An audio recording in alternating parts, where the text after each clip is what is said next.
Hey dears, be updated with your updated technology. Program designing टुल्सको बारेमा आज यो भिडियोमा हामी डिस्कस गर्न गइरहेका छौँ। र प्रोग्राम डिजाइनिङ टुल्स भन्दा पहिला हामीले अलिकति टेक्निक्सको कुरा गरौँ, जसलाई हामी मेथड या प्रोसेस पनि भन्छौँ। र प्रब्लम र टास्क भन्नाले यहाँनिर कुनै पनि हाम्रो टास्क, कुनै पनि काम जसलाई हामी सल्भ गर्न खोज्दैछौँ। फर्स्ट स्टेप छ हाम्रो प्रब्लम अन्डरस्ट्यान्डिङ। हामीले प्रब्लम अन्डरस्ट्यान्डिङ मिन्स त्यो टास्क के हो, के गर्नुपर्छ, त्यसमा आउटपुट हाम्रो के हुनेवाला छ र त्यसको लागि के कुरा हामीले युजर्सबाट लिन सक्छौँ। र सेकेन्डमा छ problem representation using different designing tools, होइन? जस्तै हामीले कुनै प्रब्लम डिजाइन गर्दैछौँ भने त्यसमा हामीले इन्स्ट्रक्सन त दिनुपर्छ, इन्स्ट्रक्सन लेख्नुपर्छ, एक्टिभिटिज लेख्नुपर्छ, प्रोसेसहरू लेख्नुपर्छ, हामीले कसरी काम गर्ने। त्यसलाई सिस्टेमेटिक वेमा लेख्नु भनेको अल्गोरिदम हो। त्यसमा फ्लो चार्ट्स हुनसक्छ, फ्लो चार्ट रिप्रेजेन्ट गर्नुपर्ने हुन्छ, या दुइटै, या त्यो मध्ये कुनै एउटा, या स्युडो कोड्स अरू कुनै डिजाइनिङ टुल्सहरू युज गर्नुपर्ने हुन्छ। सेकेन्ड पछि हामी थर्डमा जान्छौँ, जहाँनिर प्रोग्राम कोडिङ भन्छ। प्रोग्राम कोडिङ कुनै पनि पर्टिकुलर ल्याङ्ग्वेजमा तपाईँहरूले कोड लेख्ने, इन्स्ट्रक्सन लेख्ने कामलाई हामी कोडिङ भन्छौँ। जस्तै हामीले अल्गोरिदम लेखिसकेपछि त्यो इन्स्ट्रक्सनमा के कसरी काम गर्छ र त्यो पर्टिकुलर ल्याङ्ग्वेजको सिन्टेक्स अनुसार, रुल अनुसार हामीले लेख्नुपर्ने। फोर्थमा छ प्रोग्राम टेस्टिङ एन्ड डिबगिङ। हाम्रो प्रोग्राम कोड लेखिसकेपछि त्यो एक्जिक्युट गर्नुपर्छ। हामीले आफैले पनि चेक गर्दै जानुपर्छ त्यो काम गरिरहेको छ कि छैन प्रपरली, कुनै एरर आएको छ कि। अब यसको बारेमा डिफ्रेन्ट एररहरू हुनसक्छ, होइन? योभन्दा पहिलाको भिडियोमा मैले अपलोड गरेको छु एरर्सहरू, के एरर्सहरू हुनसक्छ त, जस्तै सिमेन्टिक एररहरू हुनसक्छ, सिन्टेक्स एररहरू हुनसक्छ, होइन? रुल्स एन्ड रेगुलेसन्सको त्यस्तो टाइपको एरर्सहरू हुनसक्छ जुन हामीले चेक गर्नै पर्ने हुन्छ र त्यसको लागि हामीले टेस्टिङ गर्नै पर्ने हुन्छ। र त्यही एररलाई चेक गर्ने कामलाई हामीले डिबगिङ पनि भन्छौँ।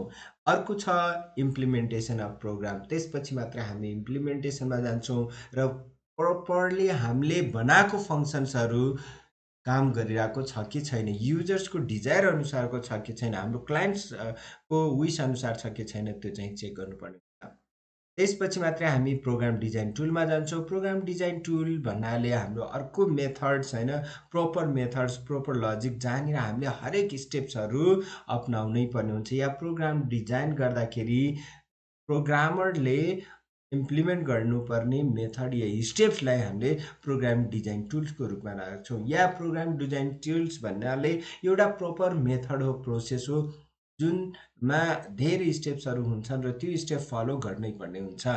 जस्तै एसडिएलसी हामीले लिन सक्छौँ, होइन? Software development life cycle implement गर्दाखेरि, या लाइफ साइकलमा सफ्टवेयर यतिकै बन्दैन, त्यसमा हामीले डिफ्रेन्ट फेजेसहरू, अब जस्तै प्रब्लम डिफाइनिङ भयो, सिस्टम एनालाइसिस भयो, फिजिबिलिटी स्टडी, त्यो एप्रोप्रिएट छ कि छैन त्यो लेभलको, होइन? त्यसको लागि डेटा डकुमेन्टेसनहरू के छ, त्यसपछि हामी सिस्टम डिजाइन गर्छौँ, कस्तो टाइपको सिस्टमहरू हामीले त्यहाँ इन्क्लुड गर्छौँ, कसको लागि इन्क्लुड गर्छौँ, होइन? त्यो सबै स्टडी गर्नुपर्छ। त्यसपछि त्यसमा कोडहरू लेख्नुपर्छ, इम्प्लिमेन्ट गर्नुपर्छ, त्यो कोडहरू मेन्टेनेन्स गर्नुपर्छ, त्यो सम्पूर्ण कुराहरू आउँछन्। सो यसमा केही टुल्सहरू मैले यहाँनिर लिएको छु, जस्तै algorithm, flow charts, data flow diagrams, entity relational diagrams, context diagram हुनसक्छ, डिसिजन ट्री हुनसक्छ, डिसिजन टेबल्सहरू हुनसक्छ, यो धेरै छन्। र यसमध्ये हाम्रो अहिले बेसिक लाई मैले लिन्छु र बेसिक कुरा मैले यो फर्दर एक्सप्लेन गर्दै जान्छु। जस्तै अल्गोरिदम भयो, फ्लो चार्ट्स भयो, डेटा फ्लो डायग्रामहरू भयो, यिनीहरू हामीले केही हदसम्म कुरा गर्नेछौँ यो भिडियोमा। र जस्तै हामी यसको एडभान्टेजेसहरू, होइन? डिजाइनिङ टुल हामीले युज गर्नुको फाइदाहरू के, किन हामीले डिजाइनिङ टुल युज गर्छौँ त, त्यसको लागि अलिकति हामी कुरा गर्नेछौँ। जस्तै इट्स इन्क्रिज द इफिसियन्सी। भन्न खोजेको कस्तो भने, जस्तै डिजाइनिङ टुल भयो भने हाम्रो एउटा प्रोपर प्लान बनाइदिन्छ क्या। जस्तै मैले एउटा प्रब्लम कुनै लिउँ न, होइन? जस्तै सिम्पल इन्ट्रेस्ट क्यालकुलेट गर्नुपर्ने छ, त्यो सिम्पल इन्ट्रेस्ट क्यालकुलेसनको लागि हामीलाई त्यो फर्मुला हुनु पर्यो, होइन? या कसरी क्यालकुलेट गर्नुपर्छ त्यो मेथडहरू जान्नु पर्यो, त्यो मेथडहरू प्रेजेन्ट गर्नु पर्यो, र त्यसको लागि हामीलाई के चाहिन्छ त, होइन? जस्तै हामीलाई सिम्पल इन्ट्रेस्ट निकाल्नको लागि प्रिन्सिपलको भ्यालु चाहियो, रेटको चाहियो, होइन?